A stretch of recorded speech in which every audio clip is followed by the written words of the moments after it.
Hola chicos, ¿qué tal? Espero que esto se esté grabando. Sí, correcto, se está grabando. Vale, mientras doblo ropa os voy a hablar sobre algunas cosas de la guerra civil, vale, para que lo tengáis en cuenta. Y bueno, voy a improvisar, pues a lo mejor me voy por las nubes, a lo mejor no, pues depende de la inspiración que tenga. Vale, este es un babero de los 101 dálmatas. Se lo quita, se lo arranca, pero bueno, lo tenemos. A ver, la guerra civil. En toda guerra, una cosa muy importante es armarse. Vale, ya os hablé en el anterior vídeo que hicieron la República como el bando rebelde o bando nacional para armarse. En la República intentó acercarse a los países más cercanos y con más proximidad ideológica, que eran fundamentalmente Francia y Gran Bretaña, pues dos democracias consolidadas, parlamentarias, ¿vale? Legales, evidentemente. Pero por miedo de los sectores más conservadores de uno y otro país, pues tanto uno como otro gobierno decidieron no apoyar a la República y por lo tanto no armar a la República ante la amenaza del golpe de Estado. Mientras que Franco sí que encontró un terreno abonado para... Esto no es lo que es, así esto es de la cuna. Un terreno abonado para poder armarse y para poder recibir el apoyo tanto de la Italia fascista como de la Alemania nazi. Y ya os conté que, bueno, que tanto unos como otros surtieron al bando rebelde fundamentalmente de aviones, pero también tropa, armamento de todo tipo. ¿Vale? Pero fue fundamental, y yo creo que fue lo más fundamental de esa ayuda, el transporte aéreo, ¿vale? Que posibilitó tanto la llegada del ejército desde Marruecos como la mayor movilidad de los generales, de las tropas entre uno y otro lugar, ¿vale? Tanto la Legión Cóndor como la aviación italiana. Pero había más, evidentemente. Luego, al final, la República pues, aceptó la ayuda, ¿vale? Y lo hizo en algunos sectores más que en otros, pero generalmente lo hizo de buen grado de la Unión Soviética, y de ahí que el mensaje comunista, la propaganda comunista fuera cada vez más fuerte. Ahí pues podéis ver en internet un montón de fotos de la capital de Madrid engalanada con los rostros de Marx, de Engels, de Lenin sobre todo, y de mensajes comunistas, pues eso. Parte para agradecer la ayuda y en parte porque en España pues había un gran sustrato social, si no totalmente favorable a la revolución, que también, pero sí muy proclive a que las cosas cambiaran de una forma radical. Vale, y ese fue el armamento que intentaron tanto unos como otros. Acordaos también que fundamentalmente los que necesitaban armarse era el bando nacional, porque no controlaban las zonas industriales, tenían sobre todo la zona rural, mientras que la República sí, y además controlaba los depósitos de oro del Banco de España. ¿Vale? Sobre eso luego está el mito, no tan mito, del oro de Moscú. No vamos a entrar ahí de si las reservas históricas de oro ahora están en el Kremlin o en la sede de la KGB. Bueno, no vamos a entrar en eso.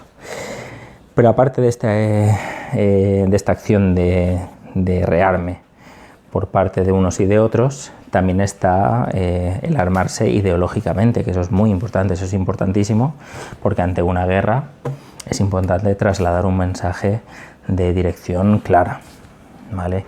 Los ciudadanos deben tener claro por qué van a luchar. Es decir, si tú recibes una carta o una visita en tu casa diciendo que tienes que ir a la guerra, pues bueno, en parte podrás ir obligado, pero es mejor que vayas convencido.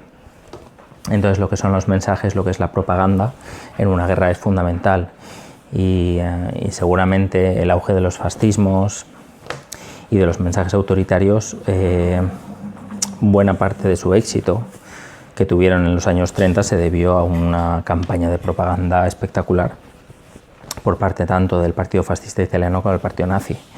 ¿Vale? Fundamentalmente yo creo el Partido Nazi. Hitler era un soldado mediocre, quería ser pintor, pero al final no lo fue. Pero tenía una cosa muy buena, y era que tenía los principios muy claros, y desde joven colaboró en algunas revistas, sobre todo antisemitas, ¿vale? Muy críticas con la situación de Alemania tras la Primera Guerra Mundial, y además se convirtió en un orador de primer nivel. las sedes con escenarios y con gente dispuesta a escuchar, se rifaban a Hitler porque les llenaba el aforo, sobre todo cafeterías, cervecerías, además pensada en la zona de Baviera, lo que gusta la cerveza. Él se hizo ahí, Hitler se hizo famoso, se hizo hombre, dando discursos, intentando convencer a la gente, armando a la gente ideológicamente para lo que venía. Como veis, hacer dos cosas a la vez no se me da bien, ¿vale? Y doblar pijamas no creáis que es fácil.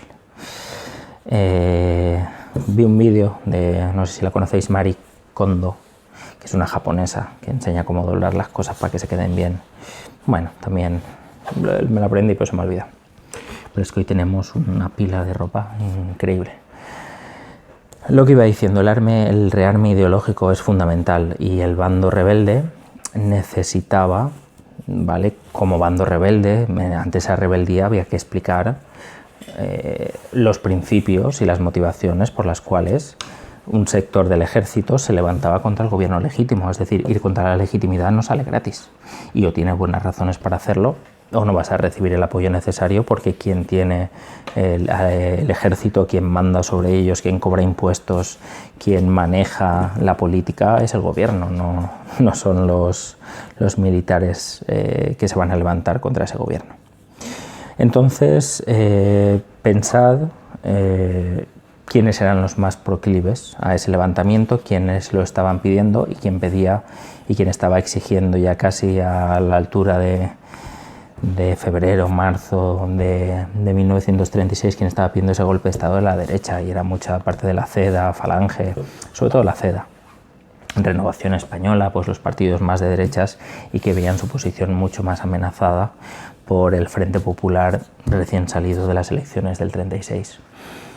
Y teniendo en cuenta que la derecha iba a ser el vivero, la cantera de donde esta rebelión sacara su fuerza, pues evidentemente el mensaje estaba claro, era un mensaje de tipo conservador, un mensaje de tipo antirevolucionario, antimarxista, antibolchevique, y buena parte, hablaré ahora de otra motivación muy clara, pero buena parte fue tratar de evitar esa revolución comunista que se había dado en Rusia en el año 17, pero que amenazaba también con darse en España.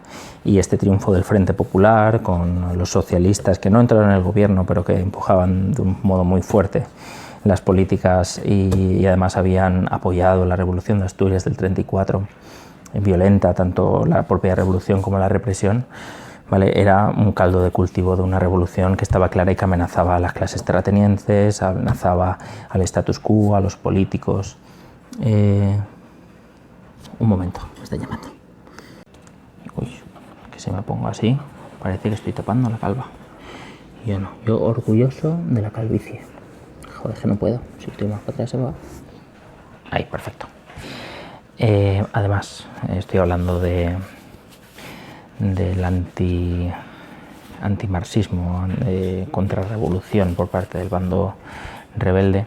Además, tener en cuenta que estamos en un ambiente de mucha conflictividad social, y de conflictividad social no solo de huelgas, no solo de contestación obrera, sino también de asesinatos políticos a diario en las calles, sobre todo entre falangistas y juventudes socialistas comunistas.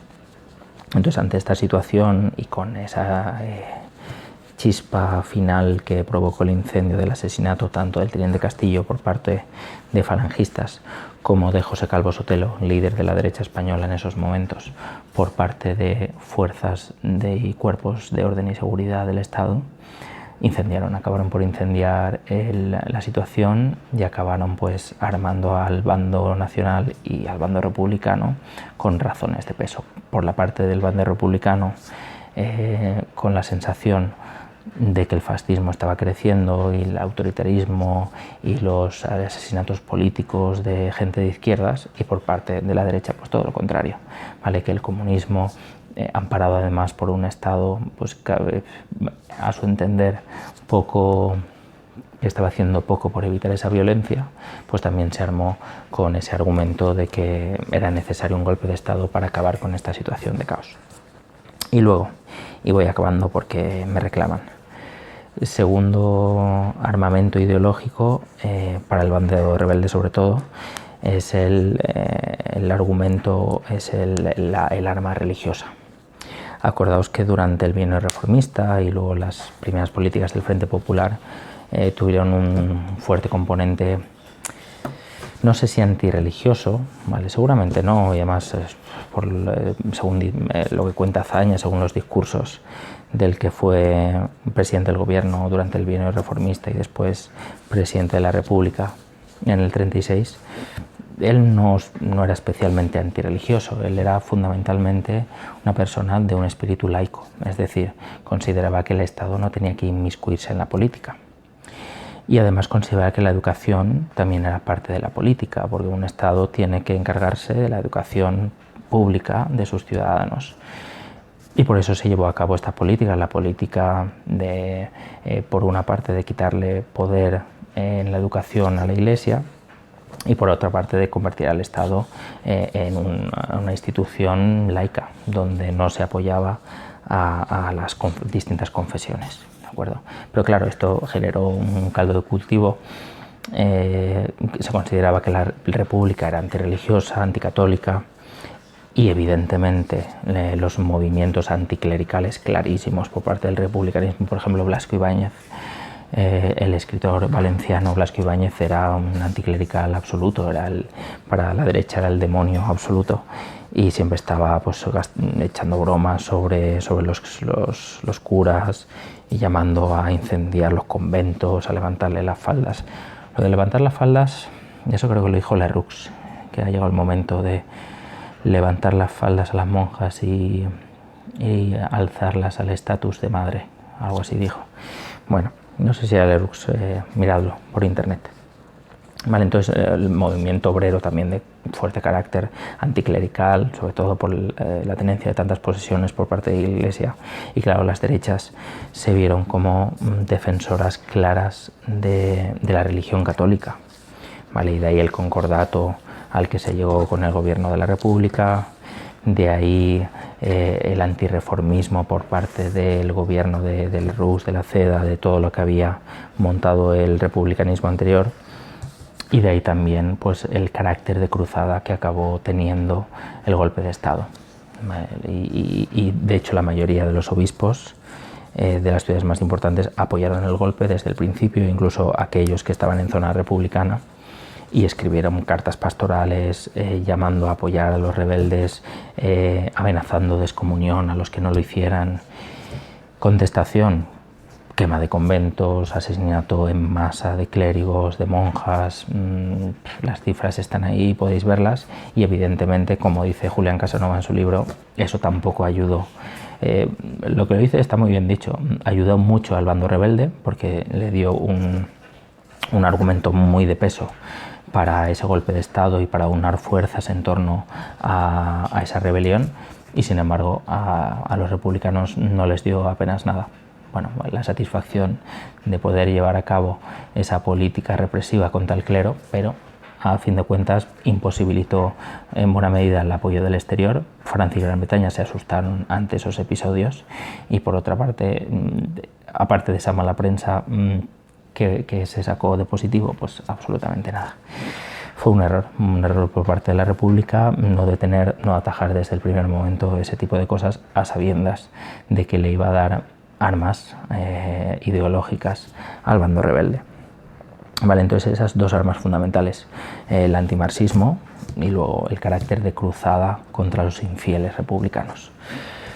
Y con esas dos armas, el líder que se convirtió Franco pues fue las dos cosas, ¿vale? Fue el gran antimarxista, y de hecho luego cuando, eso ya lo contaré después, pensad que en el 39 acaba la guerra civil, el 1 de abril, pero el 9 de septiembre de ese mismo año empieza la Segunda Guerra Mundial, y la pierden los que habían apoyado a Franco. Franco en esos momentos, cuando Alemania e Italia pierden la Segunda Guerra Mundial, va a tratar de alejarse de los postulados ideológicos de unos y de otros. De hecho, el saludo con la mano en alto se va a prescribir, va a tratar de impedirse los actos públicos. El régimen no se va a presentar no se va a presentar en absoluto como fascista, sino que se va a presentar como anticomunista. Todo ese armamento ideológico que había caracterizado los inicios de la rebelión, claro, se edulcora ante una situación internacional que no es favorable a esos postulados. Pero bueno, eso ya hablaremos en el franquismo. Y pues poco más, ¿vale? Ya en próximos días, mañana seguramente, pues ya os hago la lectura guiada de algunos de los otros temas de la guerra civil, pero bueno, a fin de cuentas yo creo que lo más básico lo sabéis, pues vamos a ver algunos detalles pues también importantes a tener en cuenta. Así que nada, hasta luego, hasta pronto y seguid activos en redes. Hasta luego.